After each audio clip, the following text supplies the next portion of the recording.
반갑습니다. 고려대학교 수학과의 오승상 교수입니다. 현재 수학과와 데이터과학과에서 딥러닝과 강화학습을 강의하고 있습니다. 그리고 딥러닝과 수학이라는 DLMS 팀을 운영하고 있습니다. 그러면 저와 함께 딥 리인포스먼트 러닝, 강화학습에 대해서 배워보겠습니다. 저희가 오늘까지 해서 리인포스먼트 러닝, 강화학습에 대해서 배우겠습니다. 오늘은 이 강화학습에 관련된 몇 가지 이그젬플을 살펴보고, 그리고 여기 살사와 큐러닝을 조금 변형한 새로운 알고리즘들도 살펴보겠습니다.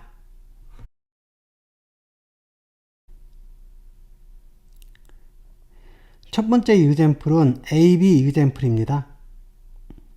이 AB 이그젬플은 여기 그림에서 있는 것처럼 스테이트가 A가 있고 B가 있고 마지막 터미널 스테이트가 이렇게 있습니다.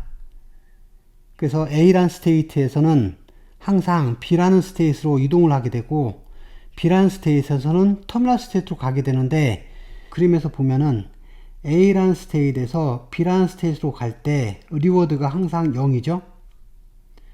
그런데 B라는 스테이트에서 이 터미널 스테이트로 갈 때는 리워드가 두 가지 방법이 있습니다. 하나는 1이라는 리워드를 얻는 방법이 있고, 또 다른 하나는 0이라는 리워드를 얻는 방법이 있어요. 그런데 저희는 트랜지션 프로바빌리티를 잘 모르기 때문에 여기 있는 것처럼 이 확률 값을 아직은 알지 못합니다. 단지 A라는 스테이트에서는 항상 B라는 스테이트로 가고, 그리고 그때 얻어지는 리워드는 0이 되는 것이고, B라는 스테이트에서 이 터미널 스테이트로 갈 때는 리워드를 1로 받고 갈 수도 있고 리워드를 0을 얻고 갈 수가 있다. 이 정도만 알고 있으면 됩니다. 그런데 실제 샘플링을 해서 8개 에피소드를 얻었습니다. 그래서 여기 AB 이그젬플은 unknown MDP인데 방금 말한 이 값들을 제가 모른다는 거죠. 그런데 지금 여기 8개 에피소드가 있어서 이것을 하나의 배치로 보겠습니다. 그래서 여기 스테이트는 항상 초기로 S0가 있고, 여기서 저희가 A0를 취했을 때 리워드를 R1을 받고 그 다음에 next 스테이션 S1으로 가죠. 그런 다음에 여기서 또 저희가 A1이라는 액션을 취할 때 리워드를 R2를 받고 이런 식으로 진행이 되는 거잖아요. 그런데 여기선 지금 제가 액션은 따로 고려하지 않고 리워드만 지금 고려를 하고 있습니다. 그래서 여기 R1이라는 리워드는 지금 항상 0이 되는 거고, R2라는 리워드는 0이 될 수도 있고 1이 될 수도 있는 상황이 됐네요. 그럼 여기 첫 번째 이니셜 스테이트이 현재로서는 A가 될 수도 있고 B가 될 수도 있죠. 여기에 A가 올 수도 있고 B라는 스테이트이 올 수가 있습니다. 그런데 현재 제가 가지고 있는 에피소드는 정확히 한 경우만 A에서 시작했고 나머지 7은 다 B에서 시작했죠. 이것들이 전부 S0에 해당되는 거죠. 그래서 여기 저희는 좀 특이한 종류의 에피소드를 8개를 얻었습니다. 그럼 이제는 이 에피소드 8개를 가지고 A에서의 스테이트 밸류 값, 그리고 B에서의 스테이트 밸류 값, 이것을 예측하려고 합니다. 그런데 이것을 예측을 하는데 두 가지 방법이 있어요. 하나는 여기 있는 8개 에피소드로 된 배치를 사용한 템포럴 디퍼런스 러닝을 사용하는 방법이 있고, 그리고 몬테카를로 메소드를 사용하는 방법이 있죠. 이 두 가지 방법에 의해서 저희는 이 값을 예측을 하는 건데, 어느 방법이 더 좋은 값을 예측을 했는지 한번 성능을 비교를 해 보겠습니다. 일단은 먼저 스테이트이 B일 때 이 스테이트 밸류 값을 예측을 해 보겠습니다. 지금 스테이트 B에서 시작하는 데이터는 어디 있나요? 첫 번째 에피소드에서는 지금 이 부분이 스테이트 B에서의 값을 예측할 수 있는 것이 되는 거죠. 그래서 이 경우에는 지금 S1이 이 스테이트를 나타내는 거죠. 그리고 나머지들은 전부 다 S0가 B라는 스테이트를 나타냅니다. 그래서 여기 7개의 나머지가 이렇게 있잖아요. 그래서 총 지금 8개가 있습니다. 그 8개 중에서 여기 보니까 2개는 리워드를 0을 받고 나머지 6개는 1을 받았죠.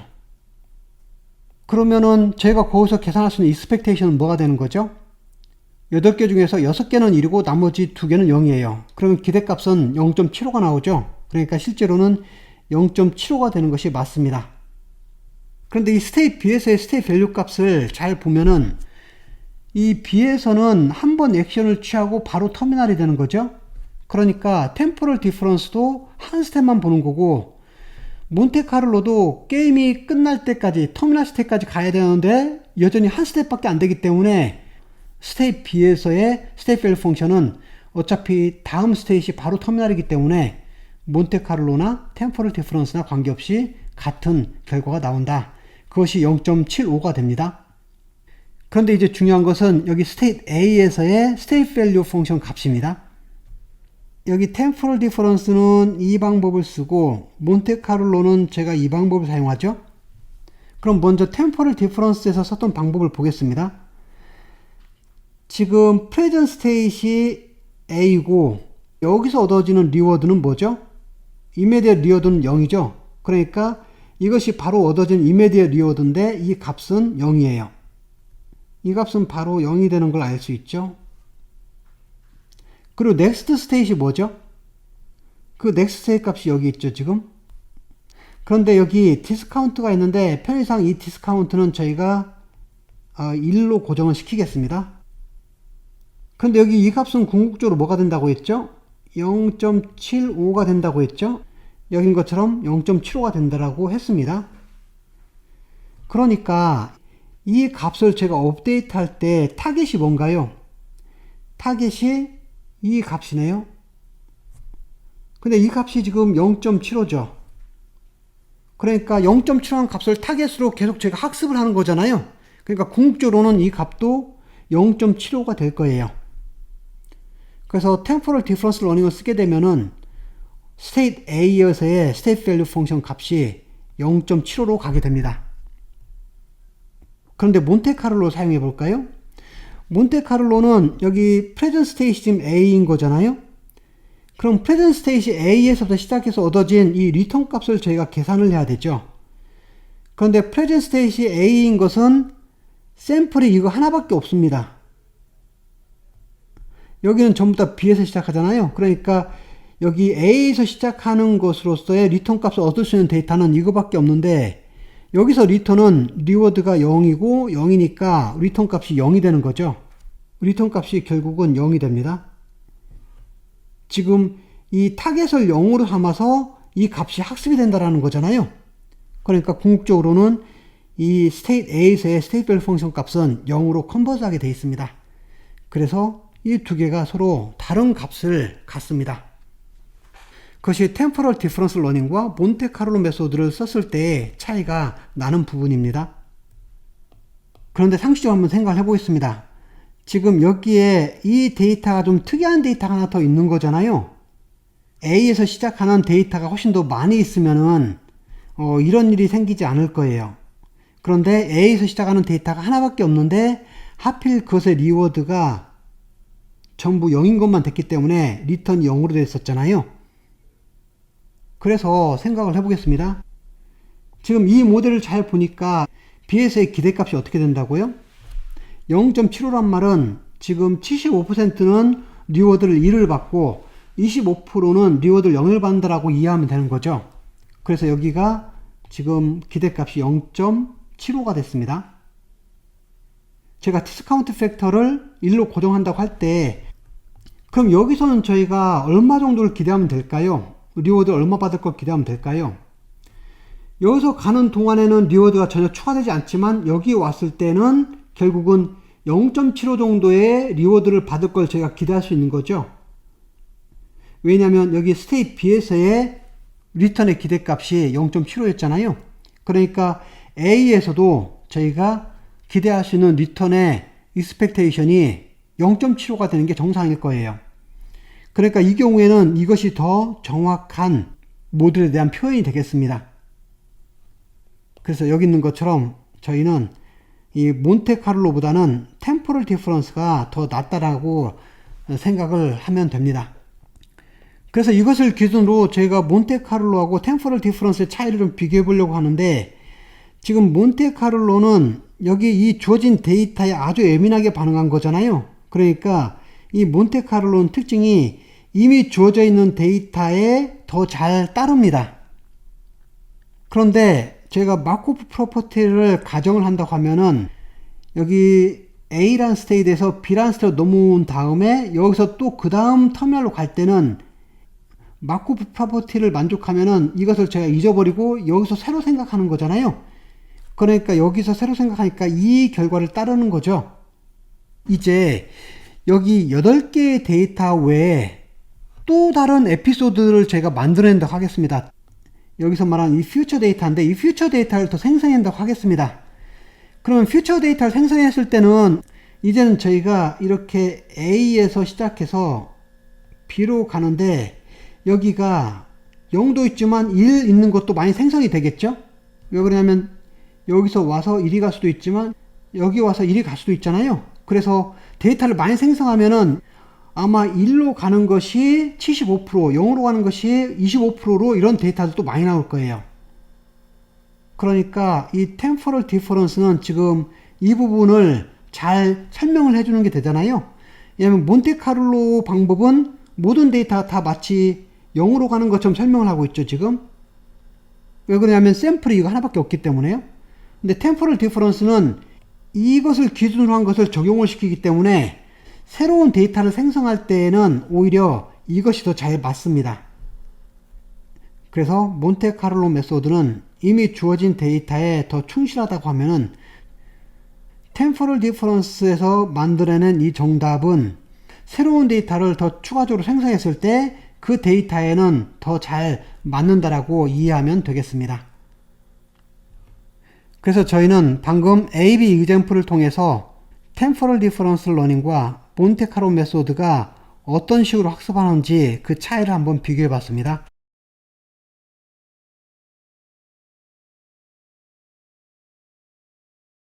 이번에 다룰 example은 클리프 워킹이라는 겁니다.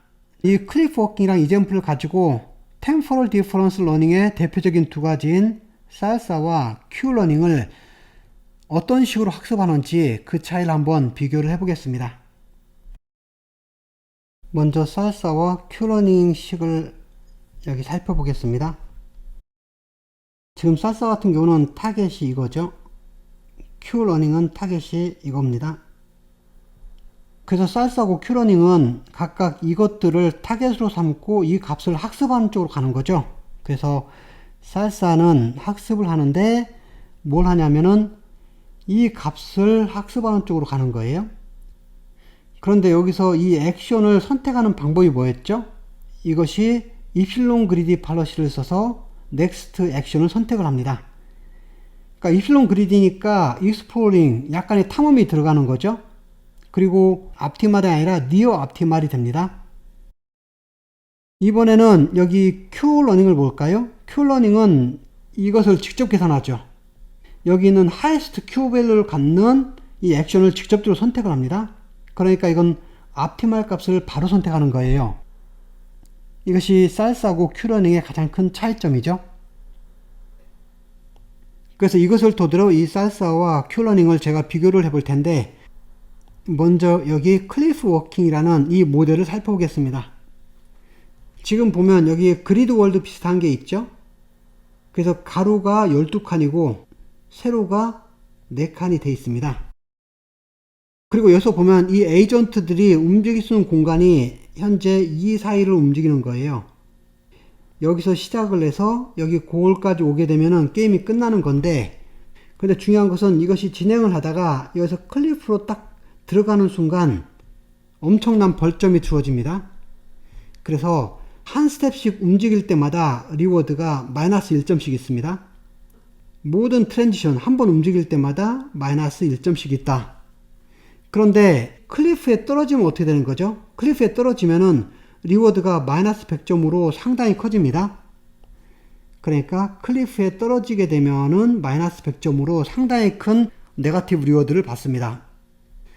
그럼 이 경우에 지금 앞티말 패스는 뭐가 되는 건가요? 이대로 가는 것이 가장 빨리 가는 거죠. 클리프에 떨어지지 않고 가장 빠른 길로 가는 겁니다.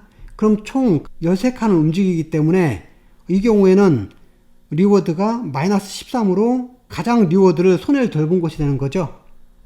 그런데 이 모델은 실제로 큐러닝보다 살사가 훨씬 더 성능이 좋게 나와요.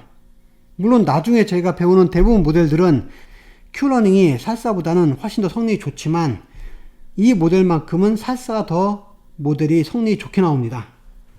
그래서 이 경우에는 상당히 빠른 시간에 앞티말에 도달하는데, 앞티말에 도달했을 때 큐러닝은 거의 마이너스 45에서 50 정도 사이에 점수를 갖게 되고, 살사 같은 경우도 학습이 거의 마친 후에는 점수가 거의 마이너스 25에서 베리언스가 좀 생깁니다. 그래서 살사가 훨씬 더 성능이 좋게 나오죠. 비헤비어 팔러시에서 그 이필론 그리드를 쓰는데 그 이필론 값을 저희가 0.1로 했을 경우를 말합니다. 그러면 왜 큐러닝으로 했을 때 학습이 거의 다 맞췄는데도 불구하고 여기 리턴 값이 마이너스 45에서 50 정도 사이로 왔다 갔다 하잖아요. 왜 그런지 한번 살펴보겠습니다. 참고로 저는 입실론을 0.1로 했습니다. 그럼 기본적으로 큐러닝을 어떻게 한다고 했나요? 큐러닝은 이 앞티말 팔러시를 학습하면서 한다고 했죠. 항상 이 하이스트 큐 밸류 값을 갖는 것만을 보고 한다고 했습니다. 그럼 저희가 여기서 한 가지 정리할 게 있는데, 지금 여기서 말하는 이 부분은 지금 타겟을 말하는 거죠. 그런데 비헤비어 팔러시는 또 따로 있습니다. 이게 뭐가 다른 거죠? 비헤비어 팔러시는 둘 다 저희가 이필론 그리드 방법을 쓸 거예요. 그래서 타겟 팔러시와 비헤비어 팔러시가 이렇게 있는데, 그래서 에이전트는 지금 이런 메커니즘으로 움직입니다. 학습을 할 때는 타겟 팔러시를 염두에 두고 있고, 그렇지만 실제 데이터를 생성하고 액션을 취할 때는 비헤비어 팔러시를 따라서 움직이는 거죠. 그러니까 사람으로 따지면 머릿속에는 타겟 팔러시에 대한 생각을 가지고 있지만 실제 행동은 비헤비어 팔러시처럼 행동을 하는 거예요. 그럼 이제 보겠습니다. 여기 살사는 머릿속으로는 이필론 그리드 방법으로 생각을 하면서 실제 행동도 이필론 그리드 방법으로 하게 됩니다. 그런데 큐러닝은 어떻게 되나요? 큐러닝은 그리드 방식으로 생각을 하면서 실제 행동은 이필론 그리드 방법으로 하게 되는 거죠. 그러니까 살사는 이필론 그리드 방법으로 생각을 하기 때문에 만약에 여기 있었으면 내가 이쪽으로 진행을 하더라도 항상 이필론만큼은 내가 이쪽으로나 이쪽으로 빠질 수 있다는 걸 염두에 두기 때문에 여기 있으면 위험하다는 걸 인식을 하기 때문에 가급적이면은 이 클리프 근처에 가지 않고 돌아가려고 할 거예요. 왜냐하면 이 타겟 팔러시 자체에서 여기서 이필론만큼은 랜덤으로 가기 때문에 이쪽으로 빠질 수 있다는 걸 미리 고려를 하는 거잖아요. 그래서 처음부터 이것을 피하기 위해서 이쪽으로 이동을 합니다. 그런데 큐러닝은 어떻게 되나요? 큐러닝은 실제로 행동하는 것은 이필론 그리드 방식이지만 타겟 팔러시, 그러니까 머릿속에는 앞티말한 것, 그리드 방식을 생각을 가지고 있죠. 그러니까 여기에 있을 때에도 가장 앞티말한 것이 이쪽이기 때문에 클리프에 빠진다는 생각을 하지 않습니다. 하지만 행동을 하다 보면 빠지기도 하는 경우가 있지만 머릿속에서는 앞티말한 것만 생각하고 하기 때문에 이것은 무조건 빨리 가는 길을 선택하는 쪽으로 움직입니다. 그래서 큐러닝은 이 앞티말한 패스 쪽으로 움직이려고 할 것이고, 살사는 안전한 길로 가려고 노력을 할 거예요. 그래서 보겠습니다.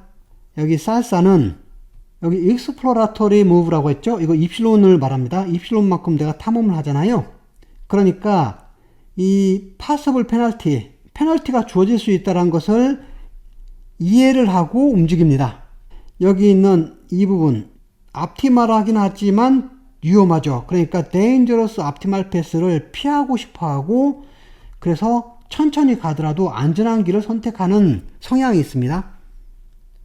그런데 큐러닝은 어떻게 하나요? 큐러닝은 항상 하이스트 큐 밸류, 이걸 말하죠. 이 하이스트 큐 밸류를 생각하기 때문에 이 하이스트 큐 밸류를 갖는 액션을 선택할 거라고 생각을 하기 때문에 페널티를 고려를 하지 않습니다. 그러니까 가장 앞티말한 패스로 이동을 하게 됩니다. 그런데 앞티말한 패스로 가다 보면은 실제 행동은 비헤이비어 팔러시이기 때문에 중간중간 입실론만큼 랜덤하게 가다가 이 클리프에 빠지기도 하죠. 그래서 중간중간에 클리프에 빠지기도 합니다. 왜 그러냐면 실제 액션을 취하는 비헤이비어 팔러시는 입실론 그리드 팔러스이기 때문에 그렇죠. 그래서 이 두 가지 성향이 다르죠. 그럼 지금 Q러닝으로 했을 때, 즉 이 방법으로 선택하는 거죠. 왜 마이너스 45에서 50 사이 정도의 점수가 나오는지 한번 유출을 해볼까요? 기본적으로 클리프에 빠지지 않고 끝까지 가게 되면 마이너스 13점을 얻습니다. 그런데 지금 여기에 도착을 했다고 하겠습니다. 그러면 이쪽으로 가라고 지금 비헤비어 팔러스에서는 앞티말이 이쪽이죠. 그런데 입실론 그리드이기 때문에 입실론만큼은 랜덤하게 가죠. 그러니까 입실론이 지금 0.1이니까 10번 중에 한 번은 랜덤하게 가는 거예요. 10분의 1 정도만큼 랜덤하게 가는데, 그 랜덤하게 갈 때 어떻게 하나요?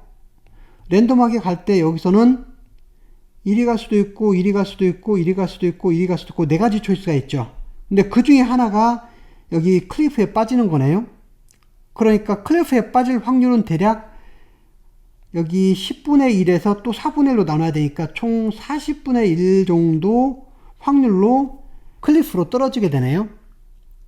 그 말은 무슨 말이냐면 이 길을 따라갈 때 40칸 정도 갈 때 한 번 정도 꼴로 클리프로 떨어져서 마이너스 100점을 얻는 거잖아요. 근데 실제로 여기서 이동할 때 13칸이 걸립니다.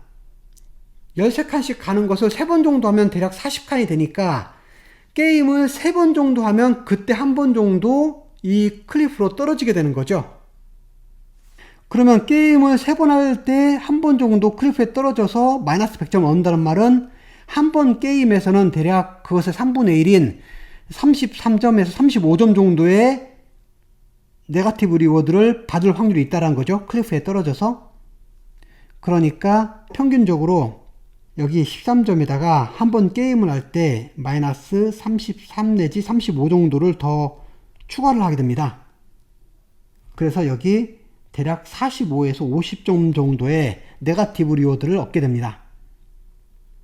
그런데 살사는 어떻게 되나요? 살사는 지금 이 길을 따라 가기 때문에 여기서 이쪽까지 왔다가 또 이쪽까지 왔다가 여기까지 와야 되니까 클리프에 떨어질 확률이 줄어들죠.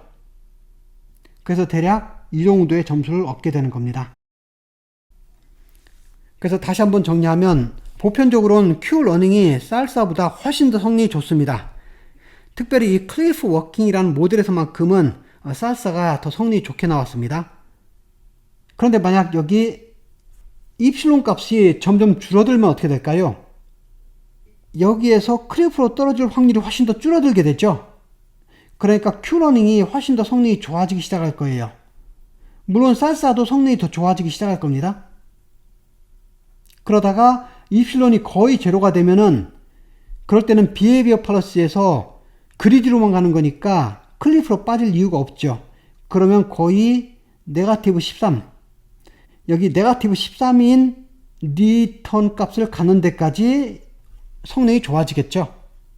그래서 여기서 보면 입실론이 0에 점점 가까워지면 가까워질수록 살사나 Q러닝이 옵티멀한 값을 컨버트합니다. 그 말은 이 옵티멀 패스로 가게 된다 이 말이죠.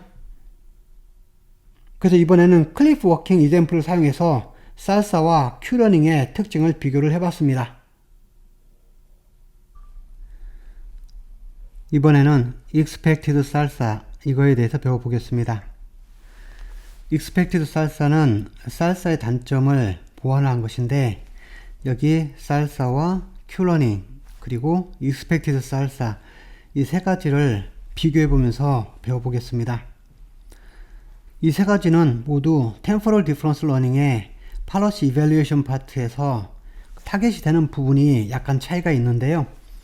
여기 먼저 보면은 살사는 타겟으로 이 부분을 사용했고 Q러닝은 이 부분을 사용했는데 Expected Salsa는 이 부분을 사용한 것만 서로 다릅니다.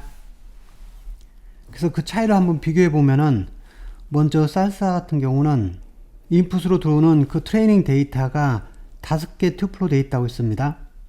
현재의 state, action, reward 그리고 next state, next action 이렇게 5개 페어로 되어 있죠. 그리고 Q러닝 같은 경우에는 4개의 페어로 되어 있다고 했습니다. state, action, reward, next state 이렇게 4개로 페어로 되어 있다고 하는데 여기서 보면은 각각 이 타겟 안에 있는 액션을 선택하는, 그러니까 넥스트 액션을 선택하는 방법의 차이가 있습니다. 먼저 기존의 살사는 여기 넥스트 액션을 취할 때 현재 커런 팔러시인 비헤이비어 팔러시에서 만들어진 샘플, 여기서 액션을 그대로 취한다고 했잖아요. 이 말은 무슨 말이냐면은 여기는 액션은 입실론 그리디 방식으로 취해집니다. 입실론 그리디 팔러시를 적용하게 되는데요. 이 말은 무슨 말이죠? 이 말은 여기 1 마이너스 입실론 플러스 m분의 입실론, 여기서 m은 모든 액션의 개수라고 했습니다. 이만큼의 확률로 액션 A를 선택하는데 이 액션 A는 뭔가요? Q밸류 값을 가장 크게 하는 그 액션 있죠? 그 하이스트 Q밸류 값을 갖는 액션을 취합니다. 그리고 나머지 액션에 대해서는 어떻게 되죠? m분의 입실론 확률로 취하게 되는 거죠. 그래서 살사는 결국은 여기 넥스트 액션이 이런 확률을 따라서 이 중에 한 액션이 선택이 되게 됩니다. 그런데 Q러닝은 어떻게 되나요? Q러닝 같은 경우는 여기 액션을 선택하는 것이 여기 있는 하이스트 밸류를 취하는 거잖아요. 그러니까 Q러닝 같은 경우는 이 액션을 바로 취하는 거죠.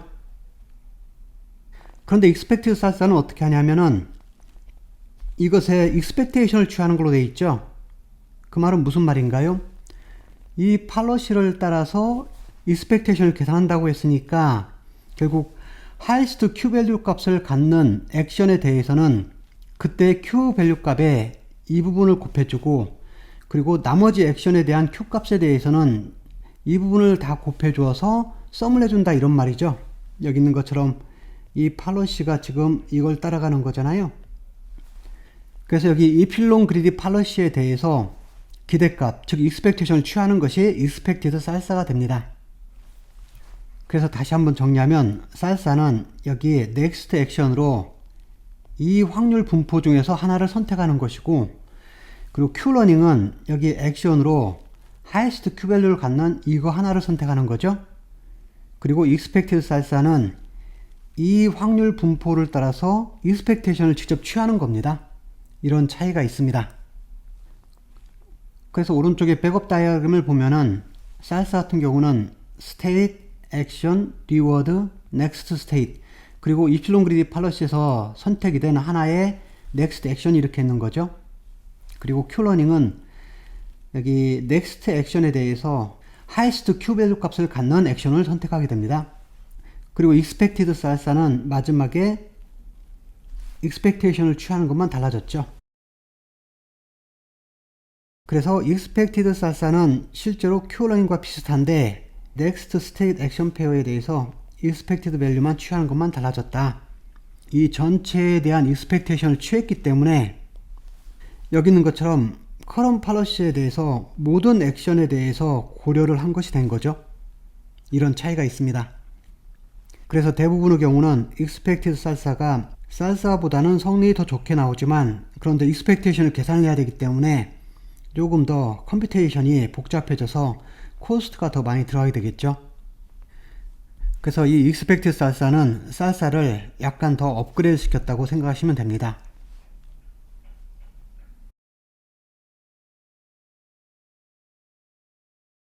이번에는 더블 Q 러닝을 보겠습니다.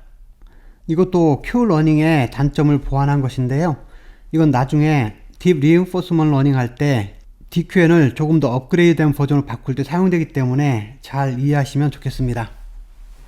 먼저 Q러닝을 잠깐 살펴보면, Q러닝은 팔러시 이밸류에이션 파트의 그 타겟에서 맥시마이제이션 오퍼레이션이 필요했죠.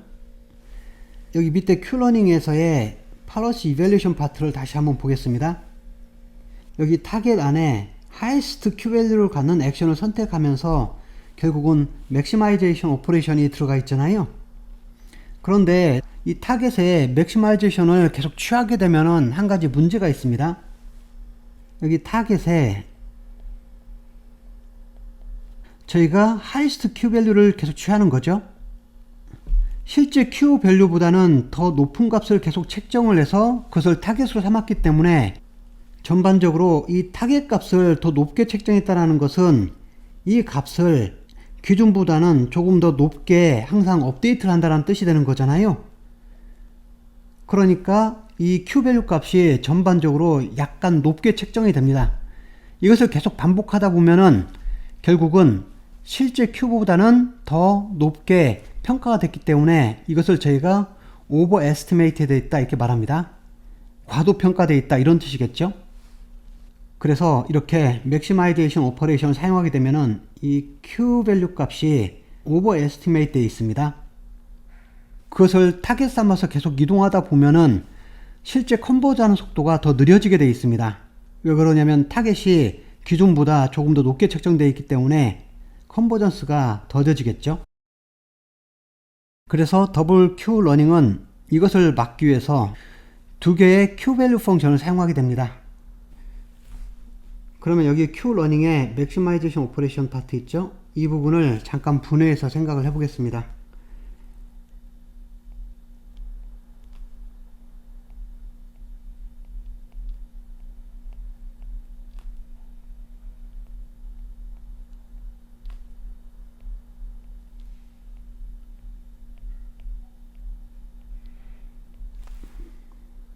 이 부분과 이 부분 정확히 같은 표현입니다. 그런데 더블 Q 러닝에서 어떻게 할 거냐면은 여기 두 개의 Q 테이블을 사용한다고 했잖아요. 그래서 이 첫 번째 테이블은 이것을 계산하는 데 사용할 것이고, 그리고 두 번째 Q 테이블은 이것을 계산하는 데 사용할 거예요. 그러니까 두 개를 분리를 시켰습니다. 그래서 여기 설명에 있는 것처럼 Q1 테이블은 맥시마이제이션 액션에 사용하는 것이고, 그리고 Q2 테이블은 팔러시 이밸류에이션에서 이 타겟용으로 사용할 때 이 두 번째 Q 테이블을 사용합니다. 그래서 결국은 여기에 Q1 테이블을 사용하고 여기에 Q2 테이블을 사용해서 두 개를 분리를 시키는 거죠. 그렇게 해서 바꾼 식이 지금 여기에 이렇게 있습니다. 단지 차이점은 이 부분입니다. 기존의 Q1 테이블이 아닌 Q2 테이블을 따로 사용한다라는 거잖아요. 이렇게 되면 여기 기존의 Q1 테이블에서 highest Q 밸류를 갖는 액션을 취했지만 그 액션이 여기 Q2 테이블에서는 맥시멈 값이 아닐 수 있잖아요. 그래서 조금 더 Q 밸류 값을 낮춰주는 효과가 있습니다. 그런데 만약에 이 부분 업데이트만 사용한다면 어떻게 되는 거죠? 그러면 Q1 테이블만 계속 업데이트가 되고 Q 테이블은 바뀌지 않는 거잖아요. 그러니까 그것을 막기 위해서 Q2 테이블도 업데이트 해야 되기 때문에 이 경우는 정확히 Q1하고 Q2를 바꿔주면 되는 거죠. 그래서 이번에는 여기 Q1이 이렇게 팔러시 이밸류에이션 파트에 들어가는 것이고 Q2가 맥시마이제이션 액션을 선택하는데 사용이 되는 거죠. 이런 식으로 Q1과 Q2 테이블을 교대로 업데이트 하는데, 그래서 여기 보면은 0.5 확률로 Q1 테이블 업데이트 하거나 그렇지 않은 경우에는 Q2 테이블 업데이트 하는 식으로 해서 Q1 테이블과 Q2 테이블을 적절하게 업데이트하는 방식을 취합니다. 그렇게 해서 여기 Q밸류 값이 overestimate 되는 것을 막아주는 그런 효과가 있습니다. 그런데 이 경우에도 마찬가지로 behavior policy를 볼 때는 이필론 그리드를 택하죠. 여기 behavior policy로 이필론 그리드를 택하게 되는데, 그럴 때는 기준을 저희가 Q1 테이블이나 Q2 테이블 하나만 잡아서는 안 되겠죠. 그래서 이 경우는 Q1 밸류와 Q2 밸류의 값을 합해서 이것에 대해서 이필론 그리드 팔러시를 적용해서 저희가 액션을 선택하게 됩니다. 그래서 더블 Q 러닝은 Q 러닝의 맥시마이제이션 오퍼레이션에 의해서 이 Q 밸류 값이 오버 에스티메이트 되는 것을 막아주기 위해서 이 부분에서 Q1 밸류와 Q2 밸류의 역할을 분담을 해서 적용하는 것이 바로 더블 Q 러닝입니다. 참고로 이 아이디어는 나중에 딥 리인포스먼트 러닝에서 더블 DQN 여기에 적용이 돼서 사용하게 됩니다.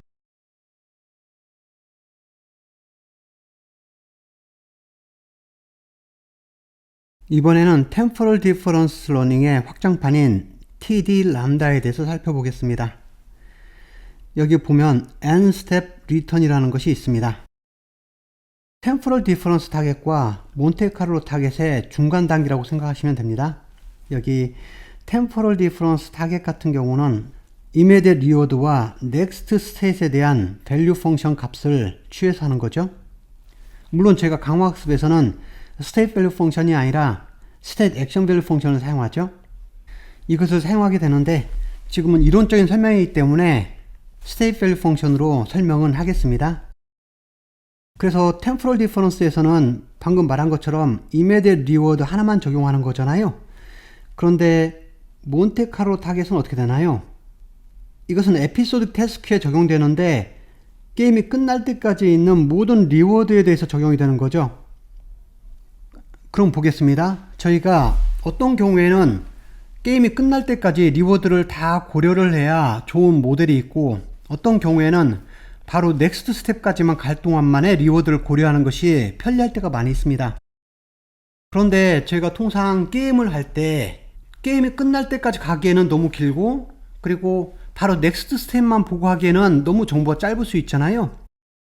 5스텝까지, 10스텝까지만 딱 보고 싶을 때도 있겠죠. 그런 경우에는 어떻게 할까요? 템포럴 디퍼런스 타겟을 쓰면 너무 짧고, 몬테카를로 타겟을 쓰면 너무 긴데 중간까지 보게 하려면은 저희가 예를 들면 10스텝까지만 보겠다, 이런 방법들이 있을 수 있잖아요. 그래서 여기서 보면은 이것이 지금 리턴이죠. 리턴은 저희가 끝까지 가는 거였잖아요. 그런데 저희가 여기에 이렇게 표현을 해서 이렇게 하면은 원 스텝 리턴이라고 말을 하겠습니다. 그러니까 한 스텝만 가는 것을 고려한 리턴이 되는 거죠. 그리고 여기서 이렇게 표현하게 되면 이것은 n 스텝까지만 고려를 하고, 그 다음에 n 스텝 이후에 next state에 대해서 이 step value 펑션을 가지고 나머지 부분을 계산을 하는 거예요. 이것을 저희가 n 스텝 리턴이라고 합니다. 그럼 여기 tdn, 여기서 n은 자연수인데요. 이것은 n 스텝 temporal difference learning이라고 합니다. 그 말은 무슨 말이냐면은 temporal difference는 지금 이것을 사용해서 원 스텝만 나아가는 거잖아요. 그런데 그걸 하지 않고 n 스텝까지 진행한 것을 사용했다고 해서 n 스텝 temporal difference learning이 됩니다. 그래서 이 값이 여기에 지금 적용이 됐죠. 타겟으로 n 스텝까지 갔던 n 스텝 리턴을 적용한 겁니다. 그런데 이 TDN도 한 가지 애매한 부분이 있습니다. 왜 그러냐면 제가 n을 5라고 한다고 하면은 여기 있는 것처럼 5스텝에 걸쳐서 이 리워드를 더하는 것은 좋습니다. 그런데 여기 제가 참고하는 이 부분이 정확히 5번째 스텝 이후에 나오는 그 스테이트에 대해서만 참고를 하는 거잖아요. 그러니까 넥스트 스테이트나 두 번째 후에 나오는 스테이트나 이런 것들은 참고하지 않는 거죠. 그래서 이것도 약간의 애매한 부분이 있습니다. 그래서 그 부분을 보완하기 위해서는 저희는 어떻게 하면 되냐면은 원 스텝 리턴, 투 스텝 리턴, 그래서 n 스텝 리턴, 이 전체를 다 더해주면 되는 거죠. 그러면은 원 스텝 리턴에서는 넥스트 스테이트를 참고하고, 투 스텝 리턴에서는 투 스텝 후에 있는 스테이트를 사용하게 되는 거고, 그리고 n 스텝 리턴에서는 n 스텝 후에 있는 리턴을 사용하게 되는 거죠. 그래서 저희는 프레젠트 스테이트 이후에 나오는 모든 스텝에서 등장하는 그 스테이트를 다 사용할 수 있게 됩니다. 그래서 이것을 더해주는 방법이 여러 가지가 있는데 여기서는 이 방법을 택했습니다. 예를 들면 저희가 1스텝 리턴부터 3스텝 리턴까지만 더한다고 생각을 해보겠습니다. 그런데 이것은 지금 3개를 더해줬으니까 너무 커졌으니까 앞에 3분의 1을 해서 평균을 만들어주면 됩니다. 그런데 이것보다는 저희는 디스카운트 팩터를 잘 적용하면 더 효율이 좋아집니다. 그래서 이것을 사용하게 되면 저희는 조금 더 많은 작업들을 할 수가 있게 되는데요. 이렇게 한 다음에 보편적으로는 여기 개수들의 합이 1이 되는 것이 더 좋습니다. 그래서 저희는 앞에 이 부분을 곱해주면 되겠죠. 이렇게 하면 장점이 있는데요. 람다 값을 0에 가깝게 하면은 이것이 더 중요해지는 것이고, 람다가 1에 가까워지면은 이것들을 전체적으로 중요하게 보는 거잖아요. 이런 식으로 저희가 하이퍼 파라미터 람다를 이용해서 조절을 할 수가 있습니다. 그래서 이것을 3스텝이 아니라 전체적으로 인피니트까지 해서 만든 공식이 현재 여기에 있는 이 공식이 됩니다. 그래서 한 스텝이 늘어날 때마다 여기 람다를 곱해줬죠. 그런 다음에 앞에 개수 전체 썸이 1이 되도록 이 부분을 곱해줬습니다. 그래서 여기 람다 리턴이라는 것은 모든 n 스텝 리턴에다가 앞에 웨이트를 이것을 곱해줘서 더해준 것을 제가 람다 리턴이라고 합니다. 그렇게 해서 이 람다 리턴을 타겟으로 해서 만든 템포럴 디퍼런스 방법이 여기는 TD 람다가 됩니다. 그래서 여기 람다는 지금 0에서 1 사이의 값이 됩니다. 그래서 만약에 람다가 0인 경우는 어떻게 되죠? 이 값이 GT1만 남고 다 사라지게 되죠. 그러니까 이 GT1이라는 것은 이것을 사용하는 거니까 템포럴 디퍼런스 러닝이 되는 거네요. 그래서 이것은 기존의 템포럴 디퍼런스 러닝과 동일합니다. 이번에는 TD1을 보게 되면은 물론 저희가 1을 직접 넣지 않기 때문에 이것은 1로 아주 가까이 가는 숫자를 넣었다고 생각하겠습니다. 그럼 이것은 러프하게는 몬테카를로 타입과 같아집니다. 그래서 TD 람다 같은 경우는 기존 것보다 계산량이 훨씬 더 많아지긴 하지만 제가 이 하이퍼 파라미터 람다 있죠? 이것을 조절을 하면서 그래서 람다를 작게 할수록 저희가 멀리 보지 않고 바로 앞에 있는 부분들을 더 중요시 여기는 것이 되고 만약 람다를 저희가 1에 가까이 가면 갈수록 멀리 있는 리워드들을 더 고려를 해서 평가하게 되는 거죠. 그래서 이런 식으로 저희가 템포럴 디퍼런스 러닝과 몬테카를로 메소드의 중간 단계인 TD 람다에 대해서 살펴봤습니다. 여기까지 해서 저희가 리인포스먼트 러닝의 대표적인 모델들을 살펴봤습니다. 오늘은 여기까지 하겠습니다. 수고하셨습니다.